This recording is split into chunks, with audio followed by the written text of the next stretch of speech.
Sunrise. As I am now 30, and my hands can attest to that, seeing as they show the wrinkles of time, of my handiwork, more than anything, seeing as no hairs have yet to turn gray and no real lines are blazing any trails on my face yet. I can only imagine it best and most fitting that these aged hands be the ones to write about you and what you've done to me. You've gotten me to 30. And not only to 30. You've gotten me to sunrise. Somewhere in my 20s, I was given the name Moonbeam. And as many do in their 20s, sought out my own identity via an homage to a native tribe I belonged to several DNA strands ago, long since whitewashed, but undeniably a part of my history, I came upon sacred ceremonies. And I came upon a ceremony that gave me my real name. My spirit name, they said, was Moonbeam. And I tattooed that name across my hands, as many in their 20s would do. The hand that writes about you, this old hand says moon across the knuckle. And it seems, again, logical that it does, because again, you have given me sunrise. And when in my 20s I sought these ceremonies, I also came across a blessing from a native tribe of the American Southwest that was simply the offering of sunrise. That was the blessing. Because what a blessing the sunrise truly is every day. I was a creature of the night, and I may very well always be. I'm not sure which tense to use, and I may, well, never be. But time passes, hands wrinkle, and the sun will always rise. So what happens to the moon when the sun takes over?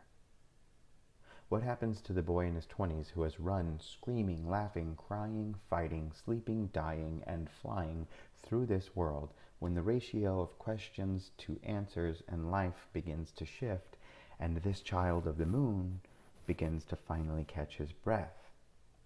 What was going to happen to me? Where does the moon go, knowing nervously that the sun will be here soon? The moon, it seems, remains exactly where it is. The moon is still the moon, even if he can't be seen.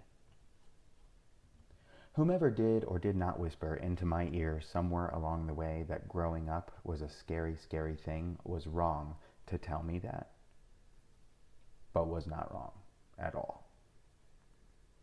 And I am sure that the moon's very first sunrise must have scared the shit out of him. I hope the moon had you, or whatever you would have been to the moon.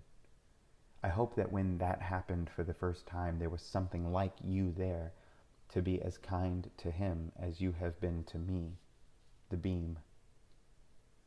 I don't know what I'm doing. I have no idea what now. I don't know where I'm going, but I have to get there and I have to figure out how. How absolutely absurd. What a mess. What next? What now? I suppose you must be my twilight. Yeah, that must be you. Because I've never seen a twilight that didn't know what to do. A twilight getting married to the child of the moon. My twilight, you have invited me to come and take your hand.